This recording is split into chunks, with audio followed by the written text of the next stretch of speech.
আজকের প্রথমেই মিনি কেকটা যে ভাইটা অর্ডার করেছিল সে যে আমার বাড়ির এতটা কাছে থাকে এটা আমি ও যখন অর্ডার করেছিল তখনও জানতাম না।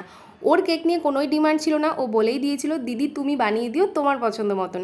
তো ওর এই কেকটা খেয়ে কী রিভিউ ছিল সেটাও তোমাদের সাথে শেয়ার করলাম। এর পরের কেকটা নিয়েছিল এটা আরেকটা ভাই। তো এই ভাই আবার অনেকটা দূর থেকে এসেছিল কেকটা নিতে, বেলঘরিয়া থেকে কল্যাণী অবধি। আরও একটা নয়, ও দুটো কেক নিয়েছিল, একটা মিনি কেক আর একটা হাফ পাউন্ডের চকলেট কেক। কেক দুটো নিয়েছিল ওর দিদির জন্য। অনেক দিন আগে থেকেই ও আমার সাথে কন্ট্যাক্ট করছিল কেক নেবে বলে, শেষমেশ এতটা দূর থেকে এসেও কেক দুটো নিয়েও গেছে। জানো তো আমি কিছুদিন আগে যেই কটা কেক বানিয়েছিলাম একটা কেকেরও ঠিকঠাক ভিডিও করিনি তেমন। আমার সমস্ত কাস্টমাররাও আমাকে কেউই রিকোয়েস্ট করতো না, কারণ যেহেতু এরকম একটা ঘটনা ঘটে গেছে সবাই বিষয়টা বুঝেছিল, তার জন্য হয়তো কেক অর্ডার করার সময় আর কেউ বলতো না যে দিদি আমার কেকের ভিডিও করো। তো যাই হোক, আমি কী কী কাজ করেছি শুধু সেটুকুই এখন তোমাদেরকে দেখাচ্ছি। প্রথম দুটো কেকের ভিডিও করেছিলাম কারণ ওই দুই ভাই আমার কাছে অর্ডার করেছিল যখন, তখন আমাকে রিকোয়েস্ট করেছিল, তো সেটা তো করতেই হতো আমার।